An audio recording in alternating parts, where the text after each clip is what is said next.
s'agit de se dire « je me donne 2 ans pour me préparer à vendre mon entreprise à partir de ce moment-là dans de bonnes conditions », la période peut être bonne parce que ça va être le moment de s'entourer de conseils et de regarder quels sont les atouts et faiblesses de l'entreprise dans sa transmissibilité. En revanche, si c'est de se dire dans 2 ans, je quitte la boîte et j'ai vendu l'entreprise, la période peut être courte parce que le problème, lorsqu'on décide de céder son entreprise, n'est pas tant de savoir ce qu'elle vaut, mais quels sont les atouts sur lesquels on va s'appuyer pour la mettre en état de marche, pour être vendue dans les meilleures conditions.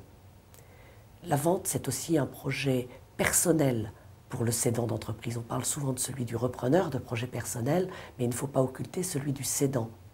Et le cédant doit savoir quel est son projet de vie après la cession de son entreprise. Là aussi, les 2 ans sont bien nécessaires pour le préparer. Surtout si le cédant est jeune.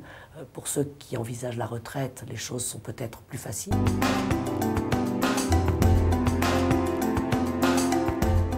Il peut y avoir plusieurs motivations à la cession. On a parlé de la retraite, on a parlé de la valorisation de l'entreprise ou d'un nouveau départ dans une vie. Les 3 configurations, si je puis dire, engagent le cédant à se préparer différemment. S'il s'agit de valorisation de l'entreprise, est-ce que l'entreprise est au meilleur moment pour être cédée? Est-ce que cette entreprise a intérêt économiquement à être cédée, par exemple, à une autre entreprise ou à un repreneur personne physique?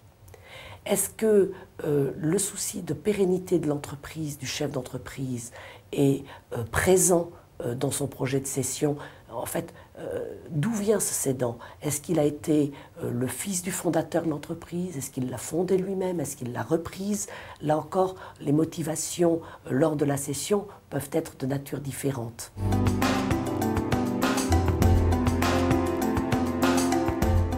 Nous rencontrons souvent des repreneurs d'entreprises qui ont l'impression, parce qu'ils ont eu une carrière de généraliste, on va dire, dans leur passé, qui souhaitent reprendre une entreprise en ne se fixant pas forcément de manière précise les activités vers lesquelles ils se sentent à l'aise, en fixant peut-être pas la zone géographique dans laquelle ils souhaiteraient s'implanter. Ils n'ont pas forcément de vision très arrêtée de la taille de l'entreprise. Le projet de reprendre est un projet un peu flou.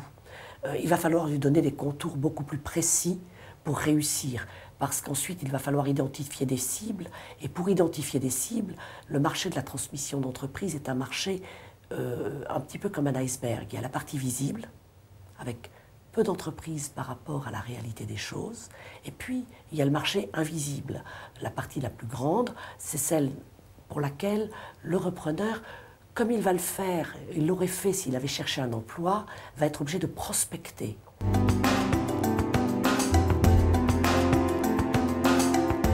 Nous avons effectivement mis un kit qui est disponible en ligne sur le site apce.com dans la section Cédant repreneur, qui est un outil très intéressant parce qu'il est à double lecture, c'est-à-dire que la démarche est en lecture cédant et repreneur en confrontation.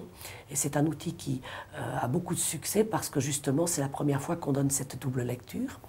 Nous avons également dans ce même espace une base de données de repreneurs pour donner de la lisibilité aux repreneurs d'entreprise, mais aussi les aider à réfléchir sur leur projet, et un petit outil d'autodiagnostic pour les cédants, pour que très en amont de la cession de leur entreprise, ils puissent identifier, à trait un peu forcé, les points forts et faiblesses de leur projet au moment où ils commencent à penser cession, avant de s'entourer de conseils, avant de faire des diagnostics plus précis et d'arriver à une évaluation.